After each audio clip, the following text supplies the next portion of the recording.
What is up? This video is September 2024 bouldering. This month, I discovered that a new gym opened and I spent quite a bit of my school holidays there. The bit of that does go into October. During my time at the gym, I didn't touch my journal once, nor did I take any photos or videos of the climbs that I did.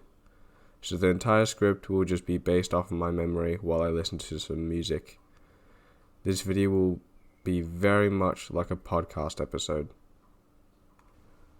On the 20th, I went to school, but that was also the day where I found out about the existence of the gym. I was so happy, and I went there after school to check it out. I didn't climb, but this was when I took all the photos of the gym that I did.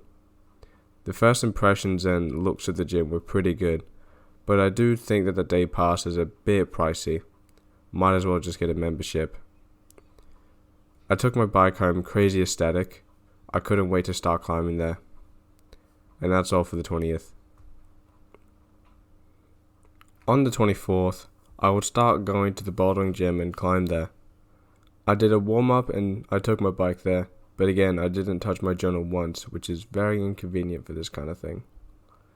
I went with a friend and we did some climbs.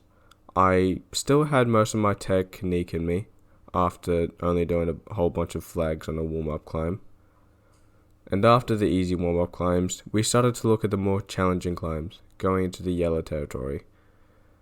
Grade 4 definitely seems like my grade, and I think I could be better if I was stronger. Maybe. Most of the difficult climbs that we did were around the cave section. One of the climbs was a pretty simple pocket climb with a fat sloper thing near the end. I was close to topping that quickly, but I didn't know what to do for my last move. My arms would also just give out quite easily because I hadn't gone climbing in almost 2 months. The other cave climb was pretty cool, though it seemed like a lot of brute force. But it's hard to not say that for the other cave climbs. And the last climb I did, I think, was this one slab climb next to the cave wall. And it had a really wacky start with moves I could barely do with the leg flexibility that I had.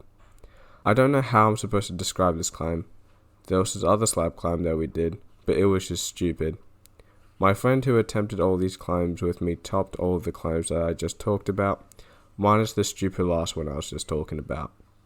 We also had a look at the comp wall, but that went the same as the other climbs.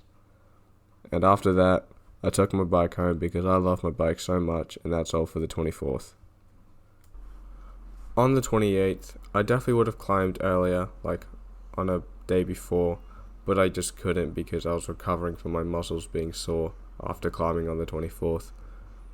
On this day, I went by myself, and I think I mostly looked at the climbs that I did on the 24th.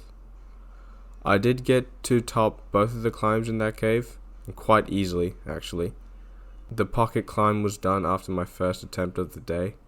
I think I just somehow figured out a new beta for it because there was no way that strength was a limitation there, since it took way less effort. The other one still took a while to top, but there was a neat bicycle at the top hold, and I wasn't dangling around. There was one part where I had to hang for a bit, but I don't think there was a way around that. And after those climbs, I went to the comp wall to have a look at the rest of the climbs that I didn't even glance at. Any climb that isn't a ladder there was really tough, even with a really low grade. It does make sense being a comp wall. Usually the climbs are very dynamic and flashy. And I'm not even going to describe the climbs I tried to do there because they were pretty much just jumpy and I didn't get far anyway. It's not like I was going to project them because I don't think dynamic climbs are for me. I still find it pretty odd that I was easily able to top the cave climbs that I struggled with the session before. I did kind of learn that second one as I was doing it. It also could have been that my body recognized that I'm doing more climbing or something. I don't know, and it just sounds stupid theory, I guess. And that's all for the 28th. On the 30th, I went on my own again, and I hung around the slab area, doing some of the easy slabs and some harder climbs, which I probably wouldn't describe as slabby. I probably would have done some cave climbs, but that area was getting reset the whole time I was there. Again, like all the days before, I've forgotten to take photos of the climbs I did or record clips of me climbing and write about the climbs in my journal, so there's absolutely nothing to show. There was this one climb graded a 3, which made no sense, but don't worry, I topped it next month. I don't have any more things to say about this day. I didn't do anything cool except go bouldering and ride my bike. I'm an absolute child, but that's it for the 30th.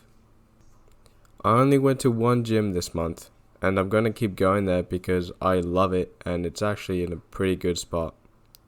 The spot is actually so optimal, I can easily take my bike there and go back home without a hitch. The staff there are pretty nice, and I got a membership there, hence the plenty of times I've been going there within such a small time frame. But it's also because it was the school holidays, so I've had an absurd amount of time in my hands.